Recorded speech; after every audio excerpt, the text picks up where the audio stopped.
দৈনিক ন্যূনতম একবার, বেশি আক্রান্ত হলে 2-3 বার কুসুম গরম পানি সহ হাফ বালতি প্রায় 10 থেকে 15 লিটার পানি নিয়ে তার মধ্যে 1 মুঠো পরিমাণ লবণ মিশিয়ে আক্রান্ত স্থান ভালোভাবে ভিজিয়ে নিন।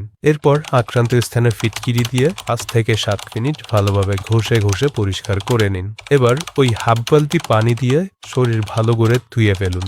মাথা আক্রান্ত হলে মাথায় নর্মাল পানি ব্যবহার করবেন। পরিষ্কার গামছা দিয়ে শরীর ভালো করে মুছে আক্রান্ত স্থান সহ সম্পূর্ণ শরীরে ভালো করে চুলকানি সমাধান তেলটি ম্যাসেজ করে লাগিয়ে দিন। বাতাসে কাপড় পরার আগে এটি যতদূর সম্ভব শুকিয়ে নিন। উল্লেখ্য, প্রতিদিন পরিষ্কার কাপড় পরিধান করতে হবে। আগের দিনের অপরিষ্কার কাপড় পরা যাবে না। সম্ভব হলে প্রতিদিনের পরিধান করা কাপড়টি গরম পানিতে ডেটল দিয়ে ধুয়ে নেবেন। সকালে ঘুম থেকে উঠে, দুপুরে গোসলের পরে এবং রাতে ঘুমানোর আগে এই 3 বার অবশ্যই তেলটি ব্যবহার করতে হবে। ইনশাআল্লাহ শতভাগ রেজাল্ট পাবেন। আপনার নাম, ঠিকানা, মোবাইল নাম্বার দিয়ে এখনই অর্ডার করে ফেলুন। ধন্যবাদ।